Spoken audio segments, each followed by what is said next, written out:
اور ایک روایت میں ہم نے پڑھا حضور کے ایک صحابی حسن و اعتبار کے اعتبار سے بڑے جمیل بڑے حسین، جن کا نام تھا حضرت دہی کلبی رضی اللہ عنہ۔ دہی کلبی بڑے حسین صحابی تھے، جبریل امی ان کی شکل میں آتے، لوگ یہ سمجھتے کہ حضرت دہی کلبی ہیں جو حضور سے کچھ کہہ کر اور چلے گئے، بات کو جب حضور وہی لکھواتے تو پتہ لگتا کہ حضرت دہی کلبی نہیں ہیں، بلکہ یہ تو جبریل امی ان کے لباس میں آتے تاکہ پردہ رہے اور حضور تک پیغام پہنچا دیا کر، مختلف لباسوں میں آتے رہے۔ تو جناب آج جبریل امی کو بڑا عجیب لباس میں دیکھا، جو عبداللہ ابن عباس سے حدیث، اور وہ یہ کہ حضرت جبریل امی جب آئے تو آپ سن کے حیران ہوں گے کہ وہی لباس جبریل امی نے پہنا ہوا ہے جو ابو بکر صدیق نے پہنا ہوا ہے، اسی طرح کمبل کا ٹکڑا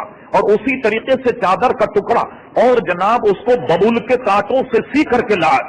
انہوں نے دیکھ کر کہا کہ جبریل یہ کیا معاملہ، کبھی جبریل کو دیکھ رہے کبھی صدیق کو دیکھ رہے، دونوں کا لباس ایک۔ کہا جبریل یہ کیا معاملہ؟ حضرت جبریل کہتے ہیں اے پیارے مصطفیٰ صلی اللہ علیہ وسلم، رب کلیم آپ کے یار غار ابو بکر صدیق خود سلام ارشاد فرماتا۔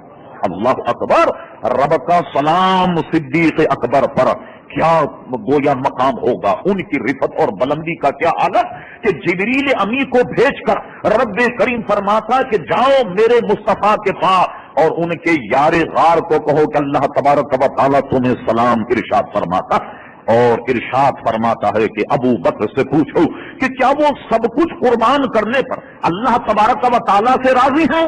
صدیقہ میں وہی جواب جو پہلی روایت میں گزرا، کہا حضور میں اور رب سے ناراض، یہ کیسے ہو سکتا، میں اس حالت میں بھی رب سے ناراض۔ اور ایک روایت میں یہ ہے کہ جبریل امی جب یہ لباس پہن کر کے آئے، حضور نے پوچھا جبریل یہ کیا معاملہ؟ کہا حضور معاملہ آج بڑا عجیب و غریب ہے، آج جو صدیق اکبر اپنا ساز و سامان آپ کے دربار میں آئے قربان کرنے کے لیے، اور جو لباس انہوں نے پہنا ہوا ہے یعنی کمبل کا ٹکڑا کانٹوں سے سی کر، یہ لباس اللہ کی بارگاہ میں ایسا پسند آ گیا، صدیق کا یہ جذبہ اللہ کی بارگاہ میں ایسا مستجاب ہو گیا، یہ قربانی یہ ایثار اللہ کے دربار میں اتنا مقبول ہوا کہ آج تو آسمانوں پر اعلان ہوا ہے، اے آسمان کے فرشتوں وہ لباس سب کے سب پہن لو جو ابو بکر صدیق نے پہنا۔ پورے آسمان والوں نے آج وہی لباس پہنا ہے جو صدیق اکبر نے پہنا، اسی لیے گویا میں بھی وہی لباس پہن کر آپ کی خدمت میں آیا ہوں کہ ابو بکر صدیق کو رب ان کا سلام کہتا، اور ارشاد فرما ابو بکر سے پوچھو کیا وہ رب سے راضی ہے؟ اللہ اکبر، عزیزان گرامی، اس سے ابو بکر صدیق رضی اللہ عنہ کی قربانی کا معاملہ آپ اس امت میں کس قدر ممیز اور کتنا ممتاز ہے آپ اس کو سمجھ لیجئے۔ عزیزان گرامی، آج ہم اور آپ بات تو بڑی کڑوی، وہ یہ ہے کہ آج ہم نے اپنے لباسوں کو چھوڑ دیا اور دوسروں کے لباس پہننے پر فخر کرتے ہیں۔ اللہ اکبر، کیوں جناب؟ ہم نے اپنا لباس چھوڑ کر دوسرے لباس کو پہننے کو فخر سمجھتے، بھائی کہیں ضرورت ہے چلیے ہم اس پہ کلام نہیں کرتے، مگر بے ضرورت بھی آدمی یہ سوچتا ہے کہ میں وہ لباس پہنوں کہ معاشرے میں میری بڑی عزت، وہ لباس پہنوں میں جیسے فرنگیوں کا لباس، وہ سارے کام میں بھی کرنے لگ جاؤں جو فرنگی لوگ کرتے۔ اور آپ جانتے ہیں فرنگیوں کو ناراض کرنے کے لیے کتنے ہمارے لوگ پریشان ہیں، راضی کرنے کے لیے کتنے ہم کوشاں ہیں، اس کا حال تو آپ نے ابھی دیکھ لیا، اس حالت میں بھی آپ نے دیکھ لیا، ہمارے صدر صاحب کا خطاب دیکھ لیا آپ نے، حضور نے یہودیوں کے ساتھ معاہدہ کر لیا اور کتنا پھسپھسا میثاق مدینہ کر لیا، اور کتنا جناب کمزور معاہدہ جناب وہ حضور علیہ الصلوۃ والسلام نے کیا وغیرہ وغیرہ، لہذا ہم بھی کمزور ہو کر کوئی معاہدہ کر لیں، اس میں کیا حرج ہے؟ ارے صدر صاحب یہ تو پہلی مرتبہ آپ نے آج اسلام کا نام دیا ہے، حضور کا ہر اقدام اس کا منبع یہ تھا، وما ينطق عن الهوى ان هو الا وحی یوحى، وہ تو بغیر وحی کے کلام نہیں کیا کرتے، ان کا کلام وحی الہی کے مطابق ہوتا، مگر آج کل کے صدروں پر وحی نہیں آتی جی، انہیں کوئی الہام نہیں ہوتا، یہ حضور بظاہر فیصلہ کمزور ہوتا مگر اس سے اسلام کو غلبہ ملا، ہم اور آپ کو کیا ملے گا وہ آپ حضرات کے سامنے ہے. پتہ نہیں کس اناڑی نے تقریر لکھ کر کے دی. انہوں نے کہا تھا اس حکمت عملی سے تینوں جنگیں ہم نے جیت لی. ارے جنگ احد تو ہم ہارے ہیں بھائی. آپ کو تاریخ اسلام کا بھی پتہ نہیں اور یہ اس لیے ہارے اس لیے نہیں کہ کمزوری. حضور نے فرمایا بہترین تیر اندازوں کو کہ دیکھو تم ادھر سنبھالنا, یہ مورچہ سنبھالنا, یہ مورچہ, یہ مورچہ, اس لیے کہ ان کا ہر قدم وحی الہی کے مطابق ہوتا. صحابہ سے سہو یہ ہو گیا, اللہ اللہ, ان سے سہو یہ ہو گیا, ان سے اجتہادی غلطی یہ ہو گئی کہ جنگ کا میدان جب مار لیا صحابہ سمجھے کہ اب تو ہم نے جنگ جیت لی. حضور نے فرمایا تھا دیکھو جنگ کا نقشہ کتنا ہی بدل جا, مورچے مت چھوڑنا. ان سے سہو ہو گیا کہ یہ سارا کام تو جنگ جیتنے کے لیے تھا, اب مورچے چھوڑنے کا کیا فائدہ وہاں قائم. انہوں نے مورچے چھوڑ دیے. نئی حکمت عملی نے کافروں کو ایسا رنگ دیا کہ مسلمان شکست کھا گئے, جنگ ہار گئے. بعضوں نے کا دیکھا مالی غنیمت لوٹنے میں لگ گئے, مال لوٹنے میں لگ گئے, جنگ ہار گئے. ارے مال لوٹنے میں لگتے اگر اپنی جان سے وہ اگر کیا نام ہے بچانا ہوتی تو جنگ میں آتے کیوں؟ اگر جان بچانی ہوتی جنگ میں آتے کیوں؟ جس نے تقریر لکھ کر کے دی وہ بھی جناب مرد آہنگ تاریخ اسلام سے واقف نہ تھا. میں کہہ ہی رہا تھا انگریزوں کو راضی کرنے, یہودیوں کو راضی کرنے ہم کیا کچھ نہیں کرتے. ہم نے تو لباس بھی ان کا اپنا لیا.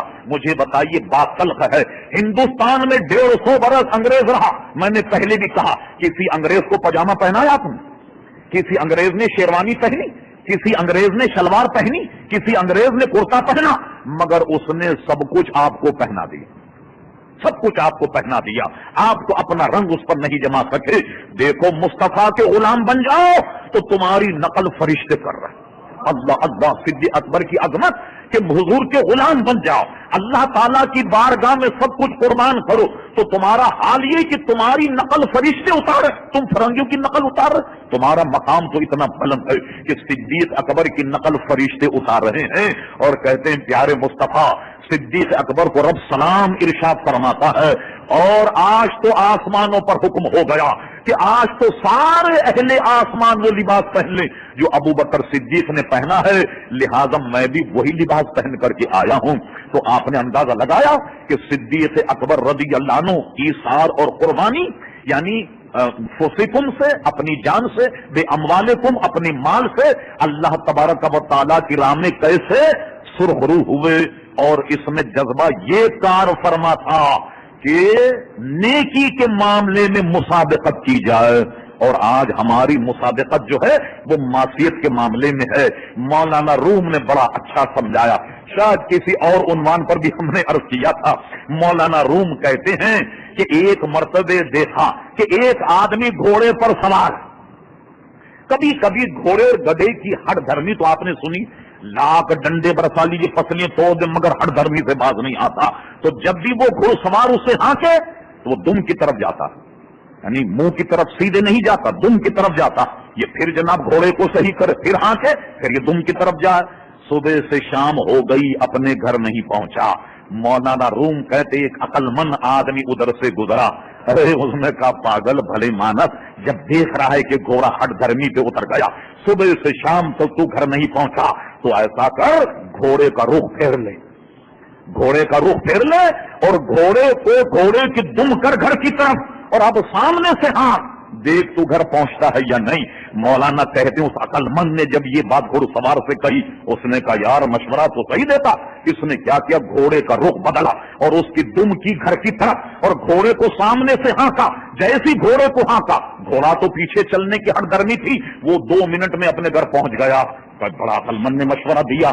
مولانا روم کہتے ہیں میرے عزیز یہ جو نفس ہے یہ بھی ایک سرکش گھوڑا, اس پر ایسی سواری کر, یہ جو معصیت کی طرف تیرا سفر ہے تو اپنے نفس کے گھوڑے کو نیکی کی طرف موڑ لے. جب تو اپنے اس نفس کے گھوڑے نیکی کی طرف موڑ لے گا تو بہت جلدی اللہ تعالیٰ کی رضا اور اس کے محبوب کی رضا, اللہ تعالیٰ کے لقاء